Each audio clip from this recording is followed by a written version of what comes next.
नमस्कार प्रेक्षक हो. ज्योतिषशास्त्र हा आपल्या सगळ्यांचा जिव्हाळ्याचा विषय आहे आणि हा विषय जेव्हा आपण बघत असतो तेव्हा आपण आपल्या गुरुजींना विचारत असतो आणि काही वेळेस गुरुजी आपल्याला सुचवत असतात की तुम्ही अमुक एक रत्न वापरला असता तुम्हाला लाभदायक ठरेल. अनेक यशस्वी व्यक्तींच्या हातामध्ये आपण अनेक रत्नांच्या अंगठ्या बघत असतो. रत्न परिधान करणं हे यशासाठी आवश्यक गोष्ट आहे हे आता आपल्या सगळ्यांना माहीत झालेलं आहे आणि म्हणूनच आजच्या या एपिसोडमध्ये रत्न म्हणजे काय, रत्न आणि ग्रह यांचा संबंध काय आहे, कोणकोणत्या समस्यांवर रत्न उपयोगी पडू शकतात, रत्नांचा प्रभावी थेरपी म्हणून वापर कसा करायचा आहे, या सगळ्या संदर्भामध्ये रत्नशास्त्र विशारद माननीय हेमंतशास्त्री काळे यांच्याकडनं आज आपण माहिती घेणार आहोत. हा एपिसोड पूर्ण बघा आणि तुम्हा सगळ्यांना पुन्हा आमची नम्र विनंती आहे की आपलं चॅनेल लाईक करा, शेअर करा, सबस्क्राईब करा आणि तुमच्या ज्या कमेंट्स असतील अजून कोणत्या विषयांवर तुम्हाला आमच्याकडनं माहिती ऐकायला आवडेल ते विषय आम्हाला सुचवा. नमस्कार गुरुजी. नमस्कार. आज आपण सगळ्यांच्या आवडीचा, उत्सुकतेचा, आणखीन थोडंसं माहिती घेण्यासाठी आवश्यक असलेला विषय घेऊन चर्चा करतो, ते म्हणजे रत्नशास्त्र. मग पहिलाच प्रश्न की रत्न म्हणजे काय? रत्न म्हणजे काय? खरं तर रत्नाची तशी स्पेसिफिक कुठली व्याख्या नाही, पण रत्न म्हणजे आपल्याला असं म्हणता येईल की जी काही ग्रहांची एनर्जी आहे, फ्रिक्वेन्सी आहे, ऊर्जा आहे, ते शोषून घेणारं यंत्र म्हणजे ज्याला आपण रत्न म्हणू शकतो. आणि ज्या ग्रहाची आपल्याकडे कमतरता आहे ऊर्जेची, ते आपण अंगठीमध्ये परिधान करून त्या ग्रहाची ऊर्जा, एनर्जी मिळवू शकतो. त्याला रत्न आपण म्हणतो. आता हे जे रत्न आहे त्या रत्नांची उत्पत्ती कशी झाली आहे? हो, रत्नांची उत्पत्ती खरं तर त्याला दोन्ही दृष्टीने बघणं गरजेचं आहे. त्याच्यामध्ये जे आपल्याकडं कथानक येतं कोणत्याही हे शास्त्रामागं, ते कथानक जर समजून घेतलं तर बृहत्संहिता नावाचा जो ग्रंथ आहे, त्या बृहत्संहितेमध्ये एकतर बलिदैत्य म्हणजे बलिराजा जो होता तो जमिनीमध्ये गाडला गेला आणि जमिनीमध्ये गाडल्यानंतर त्याच्या शरीराचे जे वेगवेगळे भाग आहेत त्या प्रत्येक भागाची रत्न तयार झाली असा उल्लेख बृहत्संहितेमध्ये येतो. त्याचप्रमाणे दधीची नावाचे जे ऋषी होते त्यांच्या अस्थीची कथा आपण वेगवेगळ्या माध्यमातून ऐकतो. तर त्यांच्या अस्थीपासून सुद्धा रत्न तयार झालेले आहेत. म्हणजे प्रत्येक शरीराचा जो जो एक एक पाय, हात, डोकं, मान, कंबर जे काही भाग आहे सगळे, तर त्या प्रत्येक भागापासून वेगवेगळी रत्न तयार झालेली आहेत असे कथानकामध्ये येतं. पण आत्ताच्या दृष्टिकोनातून किंवा सायंटिफिकली त्याचा विचार करायचा झालं तर भूगर्भामध्ये ज्या वेगवेगळ्या हालचाली होत आहेत किंवा त्याच्यावर वेगवेगळे दाब येत आहेत त्या माध्यमातून वेगवेगळ्या देशांमध्ये ह्या रत्नांच्या खाणी आपल्याला सापडतात आणि तिथं पुष्कराज किंवा पाचू किंवा ही वेगळी सगळी जी रत्न आहेत ती तयार होत आहेत आणि ते आपण इकडे वापरतोय. म्हणजे दोन्ही आहे त्याला, एक तर भौतिक भौगोलिक कारण आहे आणि त्याच वेळेस आध्यात्मिक कारण पण ही दोन्ही कारण आहेत. ही जी रत्न तुम्ही वापरायला सांगता याचा मानवी जीवनावर काय परिणाम होतो? आता प्रत्येक ठिकाणी ज्योतिषांकडे गेलं किंवा आमच्याकडे जरी कुणी आलं तरी पहिलं सुचवलं जातं रत्न. रत्न आहे, यंत्र आहे, पण बऱ्याच गोष्टी पण ते वापरण्याला सोपं असतं, दिसायला व्यवस्थित दिसतं. ह्या सगळ्या दृष्टिकोनातून रिझल्ट पण त्याचे चांगले मिळतात. ह्या सगळ्या दृष्टिकोनातून विचार केला तर बहुतांश ज्योतिषी रत्न सुचवतो. आता रत्न म्हणजे काय? तर रत्न ही शेवटी कलर थेरपी आहे. रत्न म्हणजे कलर थेरपी. त्याच्यामधनं जे प्रिझम बाहेर निघतात ते बॉडीवरती परिणाम करतात. त्याचा उपयोग मानवी शरीरासाठी, मेंदूसाठी किंवा प्रत्येक जी जी काही कमतरता आहे ती भरून काढण्यासाठी त्याचा उपयोग होतो. आता त्याचं महत्त्वाचा विचार करायचा झाला किंवा त्याच्यामध्ये कशा पद्धतीने परिणाम होतो असा जर विचार केला तर बघा, आपण ग्रहरत्न आहेत, रत्न पण भरपूर आहेत. म्हणजे त्याची 84 रत्न आहेत सगळे मिळून, उपरत्न वगैरे वगैरे सगळे मिळून. पण ठराविक एका आजारासाठी किंवा एखाद्या काही कोर्ट कचेरीची समस्या आहे, लग्न होत नाही, शिक्षणात अपयश येते वगैरे वगैरे कारणांसाठी आपण रत्न सुचवतो. पण त्याच्यामध्ये रत्नांचा परिणाम कसा होतो हा प्रत्येक जातकाला प्रश्न असतो की मी हे घातल्यानंतर नेमकं काय होईल. बरोबर. आणि त्याच्या परिणामाचा विचार केला तर आपल्याला दोन पद्धतीने याचा विचार करता येईल. पहिली पद्धत बघा, आपल्याकडं आता तर सध्या 42-43 टेम्परेचर आहे. म्हणजे अगदी नुसती पाण्याची टाकी जरी वर भरून ठेवली तरी ती गरम होते पाणी. म्हणजे एवढा मोठा सूर्य असताना मग सोलर पॅनल बसवला जातो. तो कशासाठी? याचा विचार केला तर लक्षात येईल की सोलर पॅनल काय काम करतोय तर ती जी एनर्जी आहे ती ऍब्सॉर्ब करून घेणं, शोषून घेणं सूर्याची जी किरण आहेत ती, आणि ती पुढे वापरणं. तेच काम सेम इथे हे रत्न करणार आहे. जर अंगठीमध्ये धारण केलं तर ती जी ग्रहाची एनर्जी आहे, समजा पुष्कराज रत्न आपण वापरायसाठी सांगितलं तर पुष्कराज रत्नाची जी एनर्जी आहे ती ऍब्सॉर्ब करून घ्यायचं काम कोण करणार आहे? तर तो हातामध्ये जो आपण बोटामध्ये अंगठी दिलेली आहे हम्म. ते रत्न करणार आहे आणि त्याला त्याचा त्या व्यक्तीला फायदा. आता तो फायदा पुढे कसा होणार आहे, तर पुष्कराज रत्नाचा संबंध विचार केला तर कुठल्या चक्रांशी येतो आपल्या, कारण तिथं चक्र ऍक्टिव्ह होणं हा भाग असतो, त्यानंतर तो पुढे परिणाम मिळतो. म्हणजे चक्रांशी पण रत्नांचा संबंध आपण जोडलेला आहे. त्याच्यामध्ये प्रत्येक ग्रहाचा जसा चक्रांशी संबंध आहे तसा रत्नांचा पण चक्रांशी संबंध आहे. मग ते पुष्कराज असेल, पाचू असेल, त्या त्या चक्रासाठी ते उपयोगाला येतं. जसं आज्ञाचक्राचा विचार आपण करतो बेसिकली, आज्ञाचक्रासाठी पाचूचा विचार केला जातो, कारण तिथली आज्ञाचक्राचा जो ग्रह आहे तो बुध मानला गेलेला आहे. आणि आज्ञाचक्र जर डेव्हलप झालं त्या व्यक्तीचं किंवा ऍक्टिव्ह झालं म्हणू आपण, तर चांगल्या पद्धतीने त्या माणसाला फायदा व्हायला सुरुवात होते. त्या पद्धतीने त्याचा परिणाम आपल्याला मानवी जीवनामध्ये दिसून येतो. मग याच्यामध्ये अनेक समस्या कमी झालेल्या महिना, 2 महिने, 3 महिन्यात लोकांच्या दिसतात किंवा त्याचा एक सकारात्मक परिणाम त्याच्या व्यक्तिमत्वावरती होतोय. व्यक्ती पूर्ण निगेटिव्ह झाली किंवा निर्णयच घेता येत नाही अशा स्थितीमध्ये बाहेर पडायला त्याला मदत होते. म्हणजे चक्रांचे रंग आहेत, ग्रहांचे रंग आहेत, रत्नांचे रंग आहेत आणि या सगळ्यांचं इंटिग्रेशन जेव्हा होतं तेव्हा खऱ्या अर्थाने त्या व्यक्तीचा समस्या सुटण्याला मदत होते. कारण हे सगळं बघूनच करणं गरजेचं असतं, कारण चक्राचा आणि रत्नांचा संबंध आहे आणि हा विचार करणं याच्यामध्ये क्रमप्राप्त ठरतं. म्हणजे मग ही रत्न आपल्याला चक्रा हिलिंग म्हणून सुद्धा उपयोगाला पडू शकतात. हो, मुळात कोणतेही उपाय जे आहेत ना ते थेट अप्रत्यक्षपणे चक्रांपाशीच जातात, सूक्ष्म शरीरावर काम करतात. हो, कारण आपण एखादं स्तोत्र पठण करतो, स्तोत्राचा परिणाम कुठे होतो त्या मंत्र उच्चारांचा, तर आपल्या चक्रांवरती होतो. म्हणजे ते चक्र ऍक्टिव्ह व्हायला मदत होतं. मग त्याचं चक्रांचे जे परिणाम आहेत सगळे ते चांगल्या पद्धतीने आपल्याला जाणवायला किंवा दिसायला लागतात. आता आपण ग्रह, आता तुम्ही सांगितलं की गुरुसाठी पुष्कराज आहे, पण ग्रह 9 आहेत. मग प्रत्येक ग्रह आणि प्रत्येक रत्न यांचा काय संबंध आहे आणि कोणत्या ग्रहांसाठी कोणती रत्न आहेत साधारणपणे?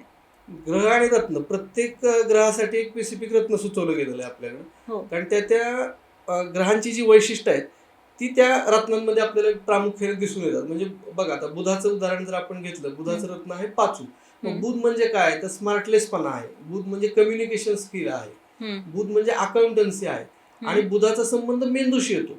आणि मेंदूला जर ग्रीन म्हणजे पाचू रत्नातनं जी बाहेर पडणारी एनर्जी आहे किंवा प्रिझम थेरपी आहे, प्रिझमचे कलर आहे, ते मेंदूसाठी अतिशय उत्तम आहे. म्हणजे ज्याचा मेंदू ऍक्टिव्ह ठेवायचा आहे त्याच्यासाठी पाचू रत्न सुचवलं जातं. मग पत्रिका जेव्हा आपण बघतो तर बऱ्याच वेळेला असं दिसतं आपल्याला की खूप हुशार आहे, नॉलेजेबल पर्सन आहे, पण प्रेझेंटेशन स्किल नाहीये, तर त्यावेळेला बुध पत्रिकेतला बघितला जातो आणि नक्की बुध अस्तंगत असतो किंवा काहीतरी ग्रहांच्या अशुभ परिस्थितीमध्ये असतो. अशा वेळेला त्याला त्याचं प्रेझेंटेशन स्किल कसं वाढेल ह्या दृष्टिकोनातून, कम्युनिकेशन स्किल कसं वाढेल ह्या दृष्टिकोनातून आपण पाचूचं रत्न त्याला सुचवतो. बरं, आणखीन मग राहू केतू यांचे परिणाम कमी व्हायला कोणते ग्रह रत्न आहेत? आता मुळात राहू आणि केतू यांचे परिणाम कमी व्हायला कोणती रत्न आहेत, रत्नांची नावं आपण सांगू शकतो, पण मुळात हा पत्रिका बघून घ्यायचा निर्णय आहे. पत्रिकेमध्ये त्या ग्रहांची काय स्थिती आहे, कुठल्या राशीमध्ये, कुठल्या स्थानामध्ये, कुठल्या दृष्टियोगामध्ये, किती अंशात आहेत, हे सगळं बघून त्या ग्रहाला नेमकं पॉझिटिव्ह करायचं का निगेटिव्ह करायचं का काय करायचं हे ठरवता आलं पाहिजे. आणि त्यानंतरच त्या रत्नांचा, शक्यतो राहू केतूंच्या रत्नांचा विचार केला जातो. त्याच्यामध्ये गोमेद आहे आणि त्याच्यानंतर लसण्या किंवा कॅटरस आहे त्याला म्हटलं जातं. तर अशी ती 2 रत्न आहेत. आता ग्रहानुसार रत्न आहेतच आहेत, हो, पण मग प्रत्येक राशीचं पण रत्न असतं ना, आणि मग त्या व्यक्तीने जर ते रत्न घातलं तर त्याचा उपयोग होईल का? हो, राशीप्रमाणे पण आपल्याकडे परंपरेने रत्न सुचवायची पद्धत आहे. जनरली राशीप्रमाणेच रत्न सुचवली जातात, पण जेव्हा प्रत्यक्ष एखाद्या ज्योतिषाकडे व्यक्ती जाते त्यावेळेला शक्यतो ज्योतिष अभ्यासक असेल तर राशीप्रमाणे रत्न देत नाही. तो त्याची कुंडली मांडून त्याचा काय प्रश्न आहे, त्याच्याशी संबंधित काय कुठल्या ग्रहांच्या दशा वगैरे चालू आहेत याप्रमाणे ते रत्न सुचवलं जातं. आणि जनरल ढोबळ मनानं ज्याला म्हणता येईल ते राशीप्रमाणे दिलं जातं. पुढचं एक उत्सुकता की रास बघताना लग्न रास बघायची का चंद्र रास बघायची, म्हणजे पुन्हा 2 राशी आपल्या असतात, एक लग्न रास आणि एक चंद्र रास. कुठल्या राशीला अनुसरून ते रत्न वापरलं पाहिजे? रत्न बघताना आपण लग्न राशीचा, चंद्र राशीचा दोन्ही विचार करतो. मानसिक समस्या असेल तर आपण चंद्रकुंडलीचा विचार करतो, शारीरिक समस्या असेल तर आपण लग्न कुंडलीचा विचार करतो. या व्यतिरिक्त आणखीन काही वेगळे प्रश्न असतील तर दोन्ही कुंडलींचा विचार करतो. ग्रहांच्या दशा आहेत, म्हणजे ज्या ग्रहांचं बल कुठं कमी दिसतंय ते रत्न मग सुचवलं जातं. म्हणजे अभ्यासाशिवाय आणखीन तज्ज्ञ मार्गदर्शनाशिवाय आपण रत्न परिधान शक्यतो करू नये. शक्यतो ढोबळ मानानं रत्न सुचवण्याची जशी काही स्पर्धाच लागली अशी स्थिती आहे. म्हणजे तुमची रास काय मिथून आहे तर पाचू वापरा, तुमची रास कर्क आहे तर मोती वापरा, असं जनरल सांगितलं जातं. पण ते ते खूप वरवरचं आहे. त्याच्यामध्ये प्रत्यक्ष पत्रिका, त्या व्यक्तीचा प्रश्न, त्या व्यक्तीची पर्सनॅलिटी, त्याचं कामाचं स्वरूप हे सगळं बघून निर्णय घेणं गरजेचं आहे. तो आत्ता काय वय आहे त्याचं, कोणत्या सिच्युएशनमधनं चाललाय हे सगळं समजून मग रत्न मग सुचवलं रत्न पाहिजे. ठरवलं पाहिजे आणि ते दिलं पाहिजे. म्हणून मग बऱ्याचदा असं व्यवहारामध्ये दिसतं की आम्ही तर अंगठी घातली आहे सल्ल्यानुसार, हो पण आम्हाला फायदा नाही होत आहे. हो ती खूप कधी कधी उलटही होतं की घातली आणि त्रास सुरू झाला. हा दोन्हीची शक्यता ह्याच्यामध्ये असते की मगाशी मी एक शब्द वापरला की राहू केतूचं रत्न कसं वापरायचं किंवा कसं दिलं जातं. मुळात त्या ग्रहाची अवस्था काय आहे, फक्त राहू ग्रहाची महादशा चालू आहे म्हणून राहूचं रत्न सुचवणं हे फारसं योग्य ठरत नाही. तर ग्रह मुळात तो काय स्थितीत आहे पत्रिकेमध्ये, तो पॉझिटिव्ह देणार आहे का तो निगेटिव्ह देणार आहे हे ठरवता आलं पाहिजे आणि त्यानंतर रत्न सुचवणं गरजेचं असतं. कारण बऱ्याच वेळेला शनी किंवा नीलम ह्या रत्नाच्या बाबतीत ह्या गोष्टी घडतात. हो. हे देताना सुद्धा अगदी 10 वेळा नाही 100 वेळा विचार करावा लागतो की नीलम रत्न आपण एखाद्याला सुचवतोय तर निश्चित त्याला लाभदायक आहे का, त्याचं वय काय आहे, त्याचं शिक्षण, आरोग्य किंवा त्याची काय व्यवसाय, जे काही नेमकं आहे आणि ग्रहांच्या दशा कशा आहेत ह्यानुसारच ते रत्न सुचवलं जातं. कारण नीलम रत्नांच्या बाबतीत अनुभव चांगले पण आहेत आणि थोडेसे त्रासदायक पण आहेत, हे दोन्ही पण आहेत. पण तो सुचवणारा आणि घेणारा दोन्ही त्या योग्यतेचे असतील तर ती घटना योग्य घडू शकते. म्हणजे शनिग्रह असेल, राहू केतू असेल किंवा कुठलाही ग्रह असेल, त्याचं बळ वाढवायचं आहे काय, त्याचं बळ प्रभाव कमी करायचा आहे, यावर ते रत्न वापरायचं की नाही हे सुचवलं जात आहे. सगळ्याच ग्रहांच्या बाबतीत तसा विचार केला जात नाही, कारण गुरुच्या बाबतीत कोणी बळ कमी करत नाही, ते बरोबर. वाढवलंच जातं. हो. पण दुष्परिणाम हे प्रत्येक ग्रहाचे म्हणजे रत्नांचे आहेतच. हम्म. की असं काही नाही की रत्न 100% तुम्ही वापरलं म्हणजे तुमचं योग्य. त्याचा आता गुरुच्या बाबतीत जनरली गुरु खूप गरजेचा असतो प्रत्येकासाठी. अगदी हो. ढोबळ मानानं सुद्धा उठसूट पुष्कराज दिला जातो. पण पुष्कराजच्या बाबतीत बघा, ज्यांनी 3 वर्ष 2 वर्ष पुष्कराज वापरलाय त्या लोकांना आळस वाढणं, अति खाण्याची इच्छा निर्माण होणं, कारण तो लिव्हरशी संबंधित आहे, या गोष्टी घडवणारच आहे. आणि पुष्कराजमुळे बऱ्याच लोकांचं वजन वाढतं. मग ते 2 वर्षांनी सांगतात ते घातल्यापासून मला काम करायची इच्छाच राहत नाहीये, आळस वाढतोय, खायची इच्छा होती, सारखं खाईन खाईन होतंय. या गोष्टी बऱ्याच वेळा घडतात. पण त्यातनं काही शुभ गोष्टी पण घडलेल्या असतात. ते दोन्ही असतं. त्यामुळं ते नेमकं सगळं ठरवता आलं पाहिजे आपल्याला की आपण रत्न देतोय तर मग ह्याच्यावर नेमका काय काय परिणाम होणार आहे. म्हणजे त्या माणसाच्या मानसिक, शारीरिक, बौद्धिक, शैक्षणिक किंवा ज्या काही तो त्या स्टेजला आहे वयाप्रमाणे त्या सगळ्यांचा विचार करून हे रत्न सुचवणं गरजेचं. म्हणजे सुचवणाऱ्यांनी तारतम्याने सुचवलं पाहिजे आणि घालणाऱ्यांनी पण त्या जबाबदारीने घातलं त्या पाहिजे. जबाबदारीने घातलं पाहिजे. आता बऱ्याचदा असं पण होतं की बाबा कुठल्याच ग्रह अनुकूल प्रतिकूल असायची गरज नाही, आम्ही नवग्रहांची अंगठी घालतो. हो, आहे तसे म्हणणारे किंवा तशी अंगठी बाहेर कुठेतरी मिळते विकायला. खरं तर एक व्यावहारिक उदाहरण बघा, म्हणजे डॉक्टरकडे मला जायची गरजच नाही, सगळे विटॅमिन मी खातो. म्हणजे कुठलं कमी झाले आणि कुठलं जास्त झाले काही तपासायची आवश्यकता नाही. जे काही सगळे विटॅमिन आहेत, मिनरल आहेत, काय प्रोटीन्स आहेत ते मी सगळे खाईन. जे काही व्हायचे म्हणजे मी आजारीच पडणार. म्हणजे मी आजारीच पडणार नाही. खरं तर असं कधीच होत नाही. नवग्रहांची कृपा प्रत्येक व्यक्तीवर असते पण आणि नसते पण, असं दोन्ही आपण इथं वापरू. असते म्हणून तर आहे आपण, आणि जेव्हा कमी होते त्यावेळेला नेमकी कुणाची झाली, कुणाची जास्त झालेली आहे, किंवा एखादा ग्रह खूप पॉवरफुल असतो, एखाद्या पत्रिकेमध्ये अगदी कर्क राशीमध्ये गुरु उच्च स्थानी असतो आणि त्या व्यक्तीला पुष्कराज कोणीतरी सुचवतो, तर आता आवश्यकता नाही. मुळच गुरुनी भरभरून दिलेलं आहे, तुम्ही अजून त्याला पुष्कराज कशाला घालायला लावताय, का ते जनरल आहे म्हणून. ते इतकं असं स्वस्त विषय नाही हा की तुम्ही सहज सल्ला द्यावा. तसंच नवरत्नांच्या अंगठीच्या बाबतीत पण असाच विचार केला जातो, किंवा देणारा पण देतो आणि घालणारे पण कुठंतरी मिळते इकडे तिकडे म्हणून, नाही आता आम्हाला कशाचीच गरज नाही, आम्ही नवरत्नांचीच घातली डायरेक्ट. तर असं करून नाही चालत. नवरत्नांची अंगठी नाही वापरता त्याच्यामध्ये, किंवा घातली हौसेने म्हणून तुम्ही घाला, पण त्याचा फायदा तोटा फारसा काही तुम्हाला जाणवणार नाही. आता आणखीन एक गोष्ट असते की सराफाकडे जातात, अंगठी घ्यायची असते, घेताना 2 रत्न छान डिझाईन दिसते, मुळामध्ये पाचू आणखीन माणिक, या दोन्ही खड्यांचा वापर करून सुंदर अंगठी बनवतात. मग आता हे 2 खडे तरी एकत्र असावेत का? हो, बऱ्याच लोकांच्या हातामध्ये 2 रत्न एकत्र आपण बघतो घातलेली. विशेषतः काय होतं की आपल्याकडे बोट 4च खरं तर वापरतो आपण, आणि त्याच्यामध्ये काही काही रत्नांसाठी डबल सांगितलेले. म्हणजे विशेषतः माणिक आणि पाचूच्या बाबतीत तसं होतं, किंवा डायमंडच्या बाबतीत तसं होतं की हेच बोट असतं आणि ह्याचं 2, 3, 4 रत्न सुचवली जातात. मग ती कशी काय घालणार असा प्रश्न असतो. ते म्हणणं बरोबर आहे सगळं, पण एका वेळेला शक्यतो 2 रत्न एकत्र न घातलेली योग्य, कारण त्याची जी फ्रिक्वेन्सी तुमच्या बॉडीला टच होऊन जी जाणार आहे ना, ती ती योग्य तिथपर्यंत न पोहोचल्यामुळं, मिक्स झाल्यामुळं, कारण रत्न म्हणजे शेवटी कलर थेरपी आहे. 2 कलर एकत्र, त्याची जर प्रिझम दोन्ही एकत्र झाले तर ती कुठला तरी तिसराच कलर त्यातनं निर्माण होईल Correct. आणि ते तुम्हाला फ्रिक्वेन्सी तशी मिळणार नाही. त्यामुळे शक्यतो 2 रत्न एकत्र करून घालणं टाळणं गरजेचं आहे. अगदीच 2 रत्नांची गरज असेल तर तुम्ही एक पेंडलमध्ये वापरा, एक अंगठीमध्ये वापरा. या दोन्ही गोष्टी करू शकता. आता मगाशी तुम्ही म्हणाला की बुध ग्रह चांगला नसेल तर कम्युनिकेशन नीट होत नाही किंवा प्रेझेंटेशन त्यांना जमत नाही, ही एक गोष्ट झाली. पण बुध बुद्धीचा कारक आहे, हो. त्यामुळे कधी कधी लक्षातच राहत नाही, अभ्यासामध्ये गती नाही.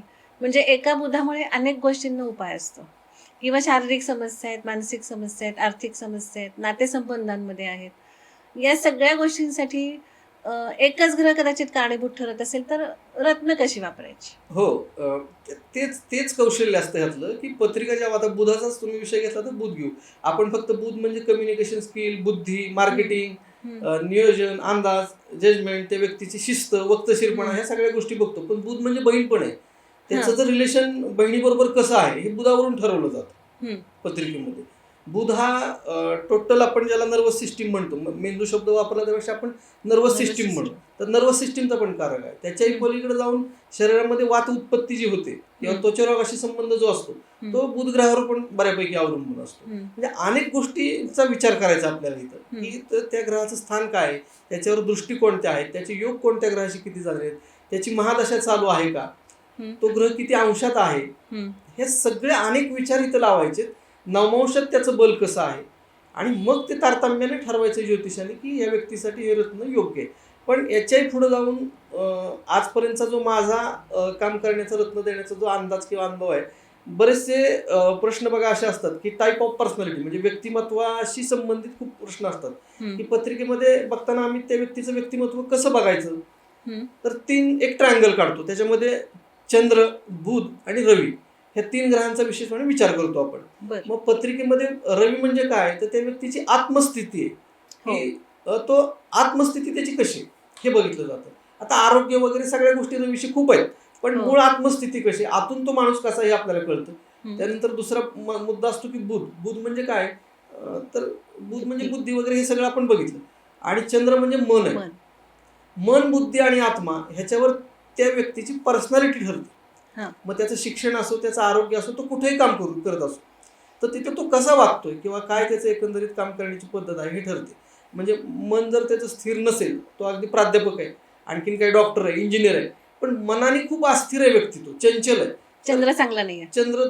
मग अशा वेळेला ते टाईप ऑफ पर्सनॅलिटीचा विचार केला जातो आणि मग ते चंद्राचं रत्न, चंद्राचे जे काही उपाय आहेत ते सुचवले जातात. बुद्धी म्हणजे तो एखादा माणूस पुष्कळ हुशार असतो, अतिशय गुरुपत्रिकेतला चांगला असतो, रवी चांगला असतो, इतर ग्रह खूप चांगले असतात, पण निर्णय पटकीने घेत नाही, प्रॉपर प्लॅनिंग कधी करत नाही, कधी वेळा पाळत नाही काम करताना, अशी माणसं खूप आपल्याला दिसतात.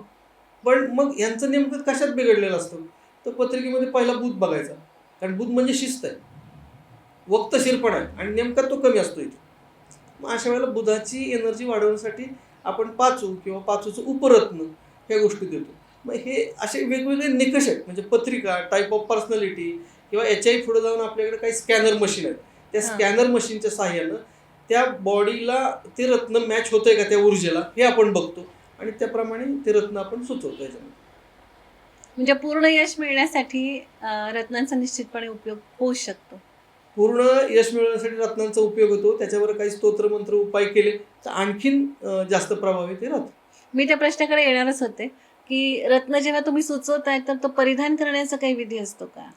हो, धारण करण्याचा विधी आहे का रत्न परिधान करण्याचे विधी आपल्याला मुळात बृहत्संहिता ग्रंथामध्ये ते दिलेले आहेत सगळे. तर त्याच्यामध्ये काय आहे की एक उदाहरण घेऊ आपण, पुष्कराज रत्न आहे. तर पुष्कराज रत्नासाठी जे गुरुची नक्षत्र आहेत त्या नक्षत्राच्या दिवशी गुरुच्या होऱ्यामध्ये गुरुवारी जर ते धारण केलं तर अतिशय उत्तम मानलं गेलं. आता शक्यतो हे सगळा योग जुळून यायला फार वेळ जातो बऱ्याच वेळेला. किमान तो वार असावा आणि त्या वाराचा ओरा तरी असावा, ह्या गोष्टी तिथं महत्त्वाच्या आहेत. मग रत्न धारण केल्यानंतर त्याच्यामध्ये जो गुरुचा मंत्र आहे तो ज्या ज्योतिषांकडे, गुरुजींच्याकडे तुम्ही अंगठी तयार करता तर शक्यतो ते सिद्ध वगैरे करून देतात बऱ्याच वेळेला तो मंत्र करून. पण तरी पण स्वतः काहीतरी करणं गरजेचं आहे. अशा दृष्टिकोनातून त्या व्यक्तीला गुरुचा जो ओम बृहस्पती नमः हा जप आहे साधारण 3 मिनिटं 10 मिनिटं अशा पद्धतीने त्यांनी जर केला तर त्याचंही फळ त्याला मिळतं. किंवा त्या काही ठिकाणी किंवा आम्ही जी पद्धत वापरतो त्याच्यामध्ये त्या ग्रहांचं ज्याला ऑइल म्हणतो आपण, तेल म्हणतो, त्या ग्रहाचं स्पेसिफिक तेल तयार केलं जातं काही वनस्पतींपासून. तर ते तेल पण वापरतो, त्याच्यामुळे त्या ग्रहाची ताकद आपल्याला वाढलेली दिसते.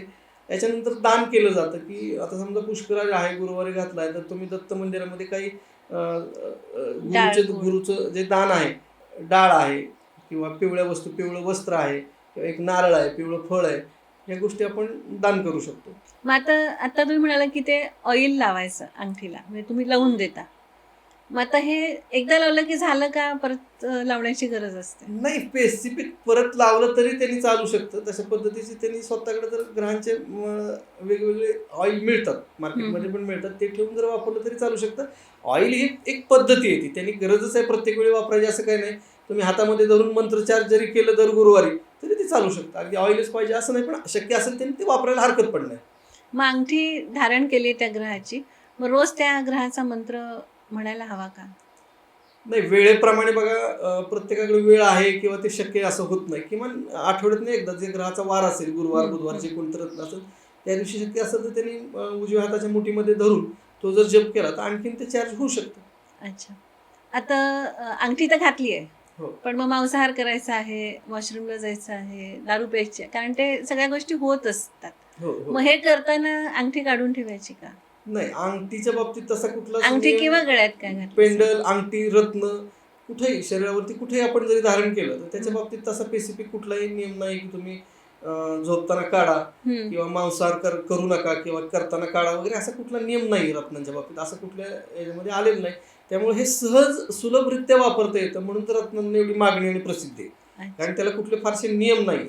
यंत्र वापरायचं म्हटलं की त्याला मर्यादा आली, किंवा याच्याही पुढे जाऊन रत्नांना काही वनस्पती सांगितलेल्या आहेत सबस्टिट्यूट म्हणून की तुम्ही याची मुळी वापरा, ह्याचं हे वापरा. पण ते आत्ताच्या व्यावहारिक काळामध्ये ते फारसं शक्य होत नाही, कारण ती कुठली मुळी मिळेल, ते त्याच झाडाची आहे का नाही हे माहीत नाही, त्या वेळेत काढली का नाही हे माहीत नाही. त्यामुळे व्यावहारिकदृष्ट्या कुठंच बसत नाही. त्यामुळे रत्नांना सर्वश्रुत आहे, ते दिसायला व्यवस्थित दिसतं, मागणी असते, त्याचे रिझल्ट पण मिळतात. या सगळ्या दृष्टीने रत्नांचं महत्त्व वाढले आणि रत्नांची मागणी पण वाढली. ज्योतिषी पण ते सुचवतात किंवा पुढचे यजमान येणारे पण ते स्वतःहून विचारतात की आम्हाला कुठलं रत्न वापरलं तर आमच्यासाठी योग्य ठरेल. आता हे रत्न तुम्ही सुचवता आणि ते कंपल्सरी सोन्यातच घालायचं असतं का? हां, आता हा पण प्रश्न असतो की मग सोन्याची अंगठी करायची का? हो. तर असं खरं तर नाहीये. रत्न म्हणजे धातूंमध्ये विचार केला तर धातू, उत्तम धातू आपल्याकडे सोनच सांगितलं, ज्याची कॅपॅसिटी ताकद आहे त्याने निश्चित घालायला हरकत नाही. 2 नंबर आहे चांदी, तांबा आहे, पंचधातू आहे. हे सगळे धातू आपण त्या रत्नाप्रमाणे वापरू शकतो. मी याला अगदी चपकल वाटणारं एक उदाहरण देतो. ते म्हणजे बघा, आपण एखाद्या वैद्याकडे जातो तर वैद्याच्या पुढे रांग असते बसलेली माणसांची औषध घेण्यासाठी. सेम समोर पुड्या बांधून सगळ्या त्यांनी ठेवलेल्या असतात. ती त्याच ढिगातली पुडी उचलतो आणि वैद्य पहिल्या माणसाला सांगतो तू मधामध्ये हे औषध घे. दुसरी पुडी उचलतो, दुसऱ्या माणसाला सांगतो तू दुधामध्ये घे.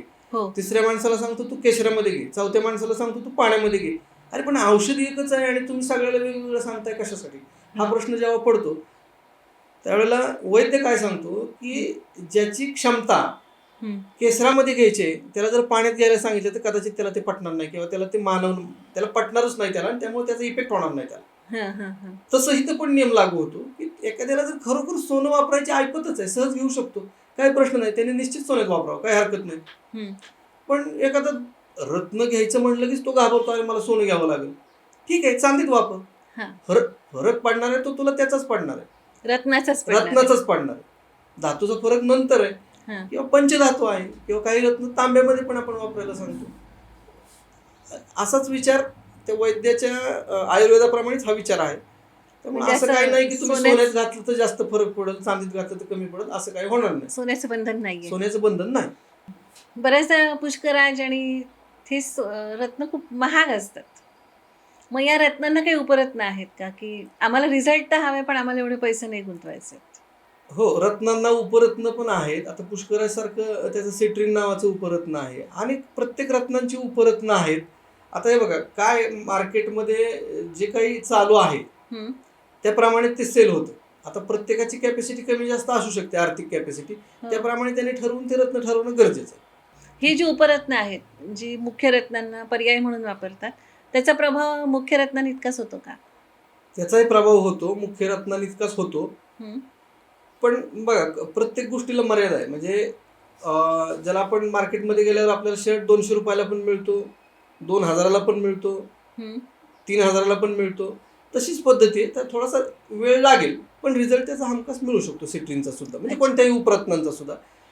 मार्केटमध्ये सगळंच अवेलेबल आहे. आपण कुठं बसतोय ते ठरवणं गरजेचं आहे आणि त्याप्रमाणे निर्णय घेतला तर मिळू शकतं. म्हणजे त्यातनं काही का मार्ग बाहेर पडायला मिळू शकतो. काही काही लोकांना अगदी मुख्य रत्नापेक्षा सुद्धा उपरत्नांचे अतिशय चांगले रिझल्ट आलेले आहेत. हे पण काही अनुभव असं आहेत पण आमचे. होऊ शकतं. हो, नाही, आहेत अनुभव असे की उपरत्न मुख्य रत्न वापरलं पण फारसा अनुभव आला नाही आणि उपरत्न वापरलं तर मग मात्र रिझल्ट चांगले आले त्याचे.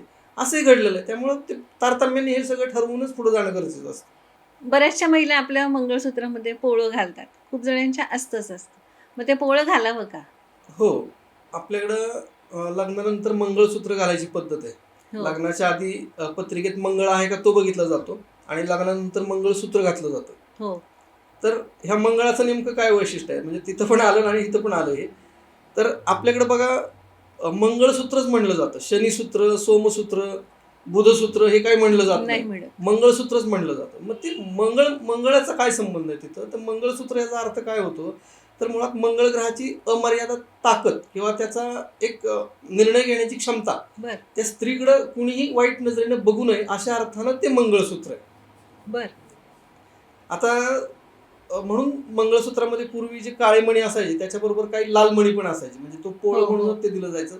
आता काही महिला काय करतायत की पोळ्याची माळ पण वापरतायत. काही महिला छोटं जे पोळं मिळतं ते मंगळसूत्रामध्ये बसवून हो, घेतात. हो. ज्याच्या त्याच्या सोयीप्रमाणे हे सगळं केलं जातं. तर हे करणं योग्य पण आहे. आणि आता खरं तर ही पत्रिका बघून ठरवणं गरजेचं आहे की त्या व्यक्तीने पोळं वापरायचं का नाही त्याच्यामध्ये. हा पण पुढचा मुद्दा आहे.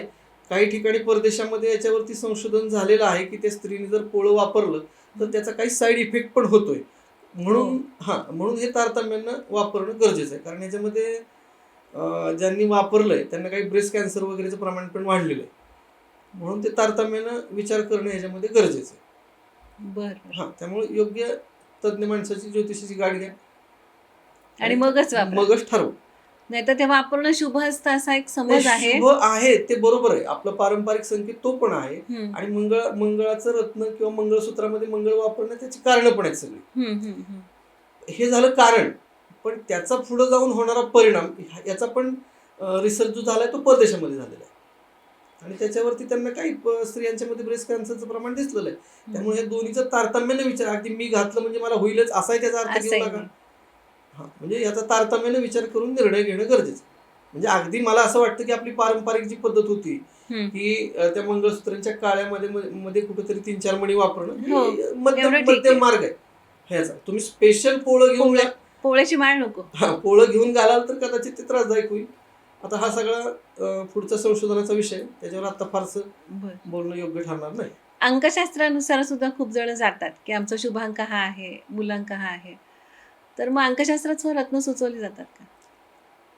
खरं तर हो, रत्न सुचवण्याच्या अनेक पद्धती आहेत. म्हणजे फक्त रत्नांमध्ये क्रिस्टल हा पण एक वेगळा भाग येतो. तर काही वेळेला क्रिस्टलचे ब्रेसलेट देणं हा पण एक भाग त्याच्यामध्ये येतो. कारण त्या ग्रहांची फ्रिक्वेन्सी ब्रेसलेट पण तुम्हाला पोच करतं. क्रिस्टल म्हणजे रत्नांचाच तो एक भाग आहे. तो एक वेगळ्या पद्धतीचा दगडच म्हणता येईल त्याला. तर तो दगड मग प्रत्येकाची जन्मतारीख किंवा त्याच्या वेगवेगळे नंबर काढले जातात. म्हणजे त्याचा भाग्यांक काढला जातो, मुलांक काढला जातो, संरक्षणांक काढला जातो. असे जवळ 18-19 वेगवेगळे अंक त्याचे कॅल्क्युलेशन करून काढले जातात आणि त्याप्रमाणे मग रत्नांचा उपयोग आपल्याला करता येतो की याला कोणतं रत्न योग्य आहे. आता तुम्ही म्हणालात की क्रिस्टल की जे हातामध्ये आपण घालतो, मग क्रिस्टल आणि रत्न ह्याच्यामध्ये काय फरक आहे?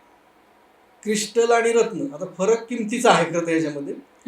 ऊर्जा आपल्याला सेमच मिळणार आहे, पण थोडंसं रत्नांपेक्षा कमी क्वालिटी म्हणू आपण त्याला. क्रिस्टलला थोडी कमी म्हणता येईल, अगदी 100% कमी नाहीच आहे ती. तर तो फरक आहे त्याच्यामध्ये. किंवा 2 दगडांमधला फरक आपण घेतला तर काय फरक आहे असं विचारलं तर तो फरक आहे ह्याच्यामध्ये. अर्थात त्याला दगड असं म्हणणं, पण ते दगडच आहे म्हणून दगड म्हणायचे, कारण ती रत्नांचे दगड आहेत ते. अशा दृष्टिकोनातून बघितलं पाहिजे आणि तो फरक आहे ह्याच्यामध्ये. मग त्याच्यामध्ये क्रिस्टलचाही परिणाम तितकाच चांगला होतो. म्हणजे अनेक ठिकाणी वास्तूमध्ये पण क्रिस्टल वापरले जातात किंवा मानवी आयुष्यासाठी बरेचसे क्रिस्टल आपण देतो, ब्रेसलेटच्या माध्यमातून देतो किंवा वेगवेगळ्या पेंडलमध्ये देतो. तर क्रिस्टलचाही उपयोग तेवढा होतो चांगला. असं काही नाही की क्रिस्टलचा उपयोग होत नाही. क्रिस्टलचा खूप चांगल्या पद्धतीने उपयोग होतो. मग असं आहे का की एकच रत्न घातलं तरी चालतंय, पण क्रिस्टल जेव्हा तुम्ही ब्रेसलेटमध्ये घालता तेव्हा खूप सारे क्रिस्टल्स असतात.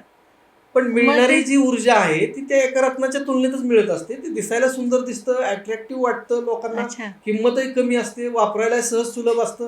अशा दृष्टिकोनातून ब्रेसलेट वगैरे आता खूप प्रसिद्धीला आले की प्रत्येकाच्या हातात हो. अगदी मी विश्वास या गोष्टींवर ठेवत नाही असं म्हणणारा सुद्धा घेऊन ब्रेसलेट वापरतो, का होय, तर ते होय. दिसायला सुंदर दिसतं. मला वाटलं किंवा जास्त crystal किंवा आता घातली की जास्त इमिटेशन कलर. ज्वेलरी जो प्रकार आहे, हो. तर तिथं बऱ्याच मुलींच्या वगैरे हातामध्ये आपण बघतो, पूर्वी अंगठी वापरायची, आता ते ब्रेसलेट 3-4 ब्रेसलेट वापरतात मुली. हो, अर्थात हो. त्याचा ह्याच्याशी काही संबंध नाही, हा विषय वेगळा आणि तो वेगळा आहे, पण ते दिसायला सुंदर दिसतं अशा दृष्टिकोनातून ते वापरतात. इथं आपल्याला सुंदर दिसण्याबरोबर त्याचा काहीतरी एक चांगला फायदा व्हावा अशा दृष्टिकोनातून क्रिस्टलचा आपण इथं उपयोग करतो, विचार करतो. म्हणजे वापरायचं आहे तर शास्त्रीय पद्धतीने वापरावं. हा, दोन्ही झालं पाहिजे. आपण मागचा एक एपिसोड वास्तूवर पण केला. हो. वास्तूचं कामही तुम्ही करता. मग एखादी वास्तू पाहायला गेल्यानंतर तिथं तुम्ही रत्नांचा वापर करता का? खरं तर भारतीय संस्कृती किंवा कल्चर ज्याला म्हणतो आपण, त्याप्रमाणे ही सगळी शास्त्र जी आहेत ती एकत्रच आहेत. फक्त आपण आपल्या शिक्षणासाठी किंवा सोयीसाठी त्याला वेगळं केलेलं आहे. रत्नशास्त्र असो, ज्योतिष असो किंवा अंकशास्त्र असो, वास्तुशास्त्र असो, ही सगळी मानवी जीवनाला उन्नत करणारीच शास्त्र आहेत. त्यामुळे याचा एकत्रित अभ्यास करणं किंवा जो कोणी अभ्यास करतो त्याला या सगळ्या शास्त्रांचा अभ्यास करणं गरजेचं असतं. तेव्हा त्याला एक स्पेसिफिक त्यातनं निदान करून त्याला पुढे सोल्युशन देता येतं, त्याशिवाय देता येत नाही. अशा दृष्टिकोनातून जेव्हा आम्ही वास्तू बघायला जातो आणि वास्तूमध्ये रत्नांचा उपयोग करता का, तर वास्तूमध्ये अनेक गोष्टींचा उपयोग केला जातो. त्यापैकी मूळ भारतीय जे काही वास्तूचे ग्रंथ मानले जातात त्याच्यामध्ये मयम्मतम आणि मानससार हे जे 2 ग्रंथ सांगितले गेलेले आहेत, त्या ग्रंथांमध्ये रत्नदीप संस्कार किंवा रत्न अध्याय असे 2 स्वतंत्र उपाय याच्यामध्ये सुचवलेले आहेत की तुम्ही 8 दिशांमध्ये वेगवेगळी रत्न निक्षेप करायची असतात. त्याचं काही प्रमाण असतं. ह्या सगळ्याचा अभ्यास करून ती केली जातात आणि त्याचा परिणाम त्या वास्तूसाठी अतिशय चांगला होतो. म्हणजे माणसाला जितका उपयोग होतो तितकाच उपयोग त्या वास्तूसाठी पण होतो की तिथली फ्रिक्वेन्सी, तिथली निगेटिव्ह एनर्जी घालवणं, शुभ ऊर्जा निर्माण करणं किंवा त्या वास्तूला एक टॉनिक म्हणून असाही उपयोग होतो की वास्तूमध्ये काही दोषच नाही आमच्या, असं म्हणतात माणसं. खरं तर तसं नसतं, वास्तूमध्ये दोष असतोच.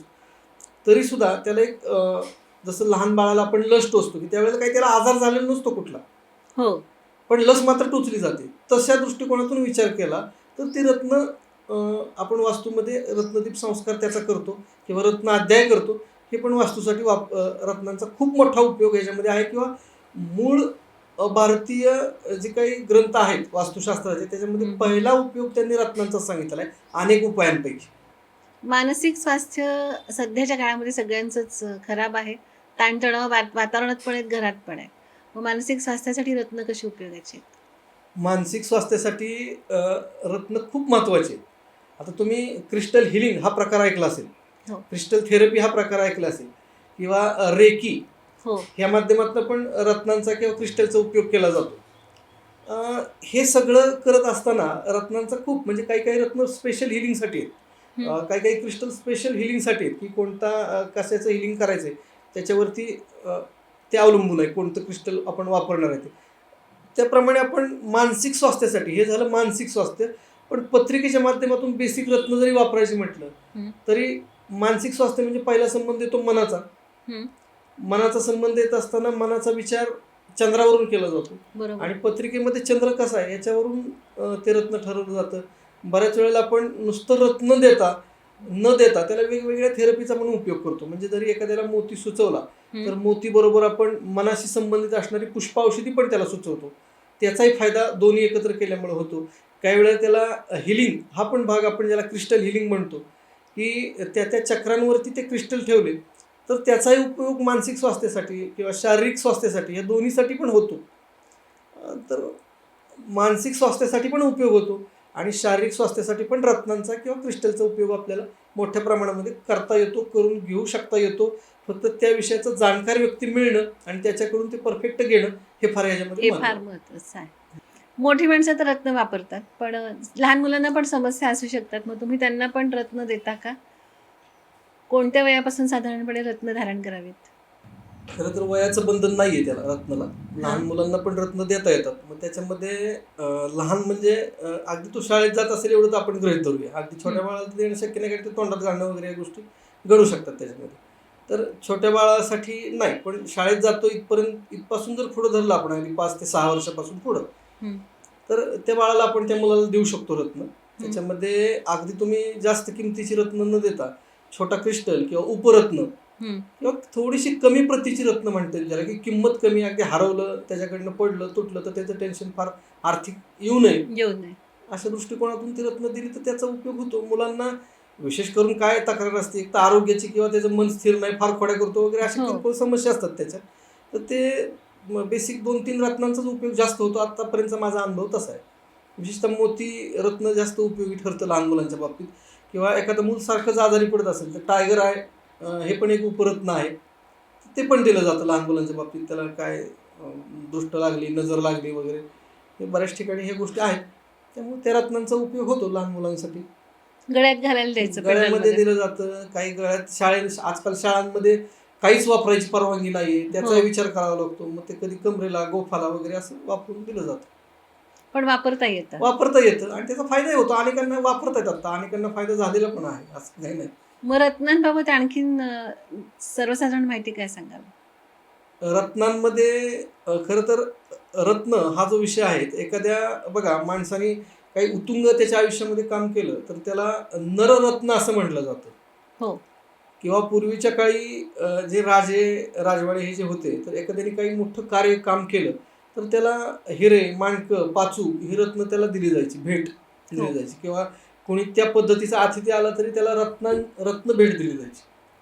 तो काळ होता त्या पद्धतीचा. कदाचित आता ते शक्य नाही. पण माणसासाठी रत्न हे अतिशय उपयुक्त असणारी गोष्ट आहे. म्हणजे त्याच्या छोट्या छोट्या समस्या असतात, पण त्याची उत्तरं कुठं मिळत नाहीत आणि ती रत्नांच्या माध्यमातून आपण शोधली तर उत्तम त्याच्या आयुष्यामध्ये छोट्या समस्येचं, मोठ्या समस्येचं निराकरण होतं हं, हं. आणि त्याच्या हातून काहीतरी चांगलं कार्य घडतं, उत्तुंग कार्य घडतं आणि त्यांनी ते रत्न धारण केल्यामुळं त्या माणसाचा नराचा तो नररत्न होतो.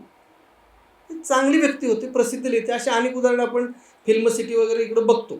हो. म्हणजे अगदी अमिताभ बच्चनने नीलम रत्न वापरलं हं. आणि त्याची बुडलेली कंपनी वर आली वगैरे वगैरे, हे सगळं सोशल मीडियात चालू असतं. हो. ते आहेत, ह्या सगळ्या गोष्टी अनेकांच्या आहेत आणि त्यांना फायदाही त्या पद्धतीचा होतो. म्हणून रत्नांचा उपयोग प्रत्येकाने तारतम्यांनी आपली पत्रिका, चक्र किंवा ज्या ज्या काही थेरपी आहेत त्या सगळ्यांचा एकदा विचार करून कोणतं रत्न आपल्यासाठी उपयुक्त आहे हे समजून रत्न वापरायला हरकत नाही. म्हणजे थोडीशीच जी अडचण असते त्याच्यामुळे सगळा पुढचा प्रगतीचा टप्पा अडकलेला असतो, तो दूर करण्यासाठी रत्न उपयोगाची आहेत. रत्न उपयोगाचे पण आहेत. आता महत्त्वाचं हे आहे की रत्न सगळी सारखीच दिसतात. पण मग रत्न पारखण्याचे निकष कोणते आहेत? चांगलं रत्न कसं बघावं? आता रत्न पारखण्याचे निकष खरं तर आता आपल्याकडं जेमॉलॉजी हा स्वतंत्र विषय आहे. त्यामुळं लॅबमध्ये जाऊन रत्न चेक करणं हा सगळ्यात उत्तम पर्याय आहे याच्यामधला. हं. तरी सुद्धा जे काही अनुभव असतो त्या अनुभवानुसार त्याचा शेप बघितला जातो, त्याची रिफ्लेक्टिव्ह इंडेक्स बघितला जातो, हं. त्याचे 3-4 जे काही निकष आहेत ते सगळे निकष आपण ह्याच्यामध्ये बघतो. आता ते निकष कोणते आहेत तर रत्नामध्ये त्याची स्पेसिफिक ग्रॅव्हिटी बघितली जाते, त्याचा हार्डनेस बघितला जातो किंवा त्याचा शेप किंवा कट म्हणतो किंवा त्याचा कलर, ह्या सगळ्या गोष्टी आपण रत्नांच्या माध्यमातून ह्या बघत असतो. हं, हं. हे बेसिक त्याचे नियम आहेत. पण याच्याही पुढं जो कोणी अनुभवी ज्योतिष आहे, 10-20 वर्ष रत्न देत आहेत, त्यांचाही वैयक्तिक स्वतःचा असा एक अनुभव तयार झालेला असतो, बरोबर. तोही महत्त्वाचा असतो. आणि याच्याही पुढं की आजकाल स्कॅनर मशीन आहेत. प्रत्येक ज्योतिषाकडे असेल नसेल माहीत नाही, पण प्रत्येकाचा अनुभव तर त्याच्याबरोबर असतो आणि मशीन आहेत, स्कॅनर मशीन. तुम्हाला बॉडीचा जो काही ओरा आहे तो आपल्याला समजतो आणि त्या ओऱ्यासाठी मशीनच्या साहाय्यानं हे रत्न मॅच होतंय का हं. हे पण आपल्याला पारखता येतं. ह्या गोष्टी करून आपण त्याचे निकष लावून रत्न देऊ शकतो किंवा सुचवू शकतो. मग तुम्ही रत्न देता का? आणि रत्न पारख कसं सुचवता म्हणजे? हो, आता गेली जवळ 17 ते 18 वर्ष झालं आपण याच्यामध्ये काम करतो ह्या सगळ्या क्षेत्रांमध्ये. तर रत्न आम्ही पहिल्यापासून देतोय, आत्ताही देतोय. ह्याच्यामध्ये वेगवेगळे जे काही आता अर्थात जेमॉलॉजी अशा विषयाचा काही आमचा अभ्यास नाही. हां. पण तरीसुद्धा जो काही 14-15 वर्षाचा अनुभव आहे रत्नांचा तो आहे. दुसरा मुद्दा, आपण स्कॅनरचा उल्लेख केला तर ते ऊर्जा फ्रिक्वेन्सी मॅच होती की नाही हे मात्र आम्ही कंपल्सरी बघतो. आणि स्कॅनर आहे तुमच्याकडे? स्कॅनर मशीन आहे, ते पुढं येईलच आपल्याला. स्कॅनर मशीनच्या सहाय्याने आपण हे बघतो. किंवा सप्तचक्रांचा रिपोर्ट एक तयार करून त्याच्यावरून आपल्याला ठरवता येतं, अंकशास्त्राप्रमाणे पण ठरवता येतं. अशा अनेक पद्धती आहेत आणि त्यातली जी योग्य पद्धत त्या व्यक्तीसाठी आहे त्या पद्धतीचा उपयोग करून आपण रत्न सुचवतो, रत्न तयार करून, अंगठी तयार करून, सिद्ध करून त्या व्यक्तीला देतो आणि त्याचे रिझल्ट खूप छान आहेत. अनेकांना ह्या बाबतीत रिझल्ट मिळालेले आहेत. अगदी अडकलेले पैसे निघणं, कोर्ट कचेरीमध्ये यश येणं, विवाहात जमणं, आरोग्याचे छोटे मोठे प्रॉब्लेम कमी होणं किंवा चिडचिड होते खूप, मानसिक स्वास्थ्य टिकणं, असे अनेक अनेक अनेक लोकांना त्याचे फायदे झालेले आहेत आणि होत आहेत. आता आपल्या आसपासचे जे लोक आहेत, स्थानिक लोक, ते तुमच्याकडे येत आहेत आणि रत्नांची उपयोग करून घेत आहेत. पण बाहेरगावचे जे लोक आहेत, आता आपले प्रेक्षक खूप ठिकाणी आहेत, त्या सगळ्यांना जर तुमच्याकडून सल्ला आणि रत्न हवा असेल तर कसं तुम्ही त्यांच्यापर्यंत पोहोचाल? आता सध्या बघा ऑनलाईन सगळ्या गोष्टी चालू आहेत, त्याप्रमाणे आपल्याला ऑनलाईन मार्गदर्शन देता येतं. आपला नंबर आपण प्रिस्क्रिप्शन खाली देणार आहोत.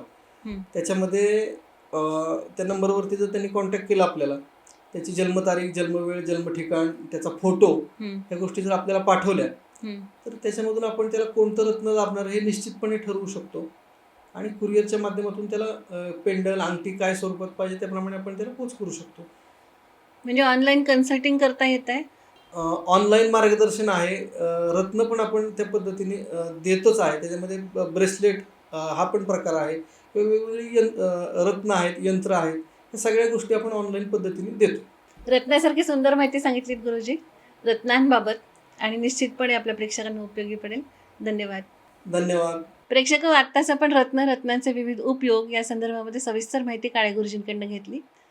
आपल्याला पण ही माहिती उपयोगी पडेल आणि या रत्नांचा वापर करून आपले जीवन सुकर करावं असं मी तुम्हाला विनंती करते. तुम्ही हा आमचा एपिसोड पूर्णपणे पाहिलात त्याबद्दल मनःपूर्वक धन्यवाद.